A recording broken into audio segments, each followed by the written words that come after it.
Shida nyingi zimewakabili vijana. Kwanza, wengi wana uzorotefu ya ubongo. Fikira imekumbwa na mambo mengi. Pesa hakuna. Na unajua pesa ndiyo kifunguo. Ili mtu aoe lazima awe ana pesa. Awe anajitayarisha kumulinda huyo mama ambaye atamchukua. Kama pesa hakuna ni vigumu. Zaidi ya hayo, wasichana pia wamesoma. Wana uchaguzi mkubwa kwa wavulana ambao wanaweza kuwachumba. Unasikia? Na kuwachumbia sasa, msichana anataka ajue wewe una gari? Wewe umeishi maisha gani? Kwa hivyo hata ikuwa vijana wana hari ya kuoa na kuwa vigumu kwa sababu wamekumbwa na mambo mengi. Pesa hakuna ya kusaidia maisha. Maisha yenyewe yamekuwa magumu, kupata chakula ni ngumu, kupata mama ama mke aliye sawa pia ni ngumu. Kwa hivyo kuna mengi ambayo yanapiga mwanadamu zaidi vijana ambao wa kisasa, sio kama wakati wa kale. Na zamani wazazi ndio walisaidia watoto wao kuoa. Unafanya rafiki na mama wa msichana, unawaita karibu, unawaelekesha karibu. Uhusiano unaanza kwanza kwa wazazi, ndipo inaenda kwa wanadada na wanaume. Lakini sasa mambo ni kinyume. Na wahimiza vijana waelewe umuhimu ya kuwa na nyumba. Na ili uwe na nyumba lazima uwe na bibi. Na kuwa na bibi lazima uwe mwanaume ambaye anajiweza. Unaweza kujikimu na unaweza kumtunza ule mama na watoto wako ambao utawazaa. Vijana ambao wanaingia kwa maisha mengine ya ulevi, ya dawa zingine ambazo hazipendekezwe na serikali au na hata Mungu, ni watoro. Hawajui njia wanafuata. Na mimi ningewahimiza kwamba wajue walizaliwa na wakapendwa na wazazi wao.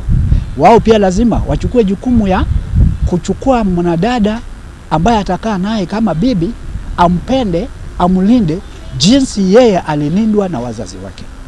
Na hiyo ndiyo itafanya mtu awe na baraka.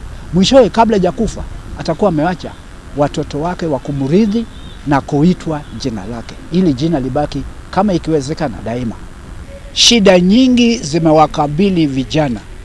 Kwanza, wengi wana uzorotefu ya ubongo.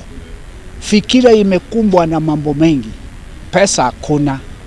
Na unajua pesa ndiyo kifunguo. Ili mtu aoe lazima awe ana pesa. Awe anajitayarisha kumulinda huyo mama ambaye atamchukua. Kama pesa hakuna ni vigumu. Zaidi ya hayo, wasichana pia wamesoma. Wana uchaguzi mkubwa kwa wavulana ambao wanaweza kuwachumba. Unasikia?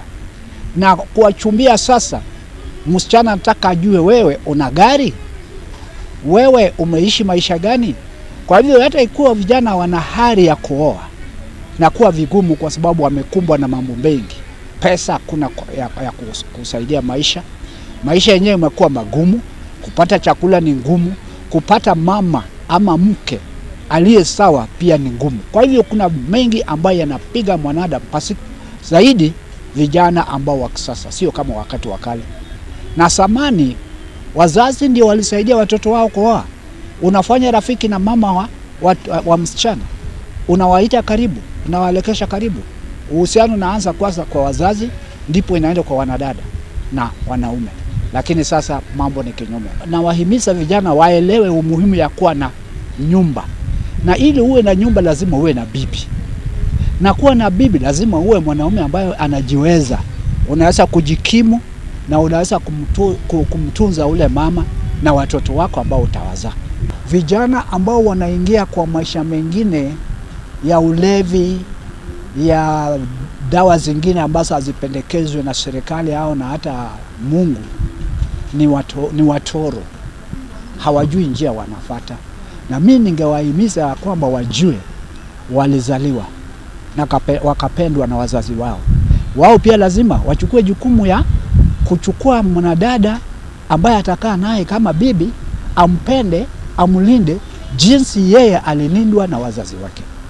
Na hiyo ndiyo itafanya mtu awe na baraka. Mwishowe kabla hajakufa atakuwa amewacha watoto wake wa kumrithi na kuitwa jina lake, ili jina libaki kama ikiwezekana daima.